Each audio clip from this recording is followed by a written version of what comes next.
Hey guys, and welcome to the Working Money channel. So this one from Michael at Val5 Links. Ripple started a strong rise after forming a base above 25.5, that's 25.5 cents, against the US dollar. XRP price is currently rallying, and it is likely to continue higher towards 35 cents. So last night we saw a big pump for XRP. XRP went as high as about 33 cents, and at the time of the recording of this video, we are seeing an XRP pump as well. This is XRP on the hourly, and within the hour went from 30 to 31, so a 1 cent move. And I know you guys are thinking, 1 cent, that's not a pump.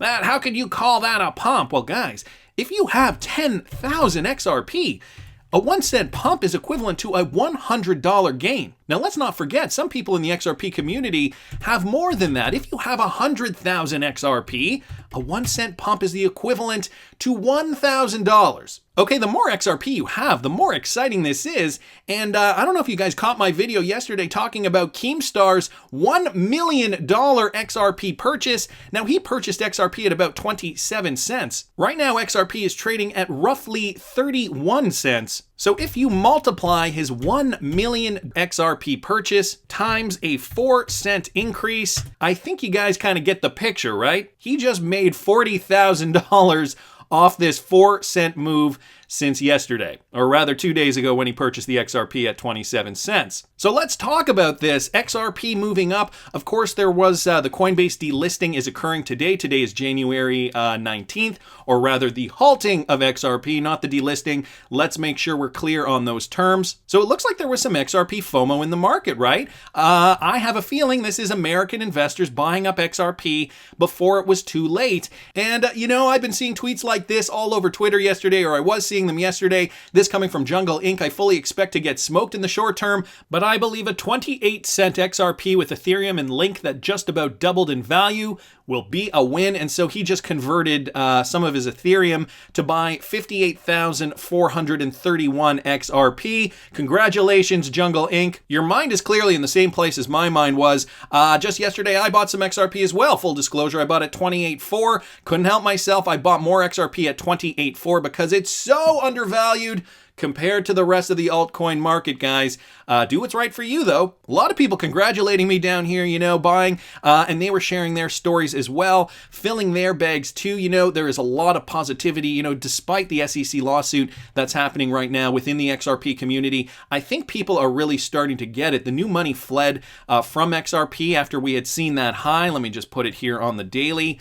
Of about 79 cents. Of course, the lawsuit announcement didn't happen till around here, the 23rd, I believe, and then the price just plummeted, of course. And we could have been upward of $2 had this not happened, theoretically. I mean, I don't really know what the price would have been of XRP. The rest of the crypto market rallied, and the total altcoin here, let's just bring this up real quick. Total altcoin market, let me get rid of this, is up significantly. And if we take the total altcoin market from way back in, let's call it way back in March, once we saw that big dump when economy shut down, total altcoin market has risen by, let's see where we're at here right now. The total altcoin market has risen by about 870%, give or take. If we take the average, we bring up the XRP chart, and we do the same kind of measurement here. Where would XRP have been if it rose 870%? Well, XRP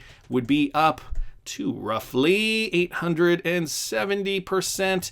Roughly $1.10, all right? So we would have theoretically been trading somewhere up and around here. Of course, that is a alternate parallel universe, which doesn't exist right now because, of course, we've got the lawsuit. So this lawsuit has brought on a set of new challenges. Arturo Pertilla brings this point up. It's time to start asking the hard questions. How is Ripple's ODL supposed to continue serving MoneyGram in the US MX corridor if their main US transaction originator, Bitstamp, has completely halted XRP services? Important service availability issues have been raised. He goes on to say, I wonder if Ripple would be willing to file any legal action against Bitstamp, if possible, under their service agreement. If I were you and I really wanted to see a future where XRP thrives as the settlement asset it's meant to be, I'd start supporting projects like Coil, SumWallet, Toho Labs, Cinnamon Video, of course, all these other services that utilize the XRPL to conduct business, and stop looking that much into Ripple. Jason brought this up. This is the ODL tracker, and it has flatlined since the SEC news. So check that out, USD daily volume, and it's just basically flatlined since right before Christmas. So we are seeing that this definitely has had an impact on ODL volume. Arturo Portillo mentioning, thanks for sharing. It does reflect what I was expecting. This will also kill the liquidity at Bitso. So it is interesting. It is killing the ODL flow right now, I think, because a lot of these companies are worried about the SEC lawsuit. And I just did a video this morning uncovering some more information about some possible true motivations with regards to why Jay Clayton decided to do what he did at the time he did it. Guys, I'll link it up here in the top right-hand corner if you want to check that out. It's okay, though, because despite all this, we are seeing more advancements around the world, not particularly in the United States, but around the world with regards to Ripple partners. So Ripple partner, National Bank of Kuwait launches Business Banking Plus. This coming from the Cryptic Poet here on Twitter. National Bank of Kuwait launches Business Banking Plus with the aim to provide support to SME owners as part of its efforts. Business Banking Plus provides services and solutions that help entrepreneurs grow their businesses and achieve their goals. Business Banking Plus provides a variety of services such as dedicated experienced business banking relationship managers, fee discounts, premium business concierge, preferential access for teller services, and complimentary Tahabi package to business owners, among others. So we are seeing some developments with National Bank of Kuwait, of course, a Ripple partner, if you guys didn't remember that from back in 2018. Not only that, there are some more developments happening within the XRP ecosystem. This from the Rock XRP on Twitter. And this has to do with the hooks, okay? XRPL Smart Contracts hooks to be released in public testnet in Q1 of 2021. This just released, this information released from VoloPay of XRPL Labs. He shared the latest news on the progress of its hooks amendment. It will bring basic smart contract functionality to XRPL-oriented remittance instruments. And this article asks, will it be released before the Flare mainnet launch? According to Mr. Vin, he and his team used to experiment with Rust-written project Wasmer as a runtime engine for hooks. This library took the byte code from a user account, evaluated it, and produced hooks output. So I don't know if that's so much of an answer as more as it is just giving us more detail on this. Meanwhile, Vitsvin admitted that this solution has too many limitations that has made Wasmer's development experience flexibility insufficient for XRPL hooks use case. As a result, it was replaced by SSVM engine written into C++.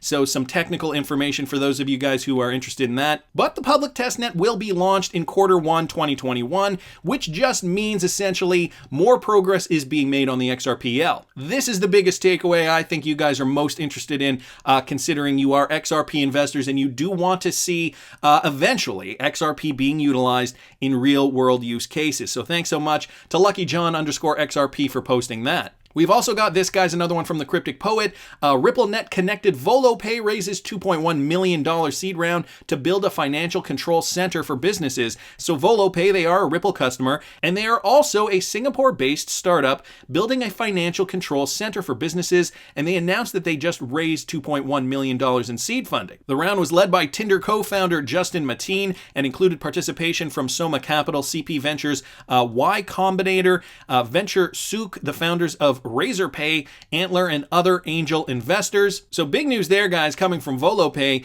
And again, just to reiterate, VoloPay connected with RippleNet. We know that RippleNet has the go-ahead to conduct business in other countries like Singapore. So this is what's happening around the world, okay? The United States, just one country around the world where XRP is being questioned. And I have a feeling it is going to get cleared up sooner rather than later. I mean, they can't just be sitting back waiting for the rest of the world to advance with the XRPL, RippleNet, and global payments. It's just not going to happen. So if the United States wants on board, they're going to have to settle, I think, this lawsuit fairly quickly. Otherwise, dare I say, they will be left in China's dust. I hate to put it that way, but it's looking like that's the way it is going. And do you guys think XRP investors have been paying attention to Jed McCaleb's sales of XRP? Leonidas brought this to our attention, okay?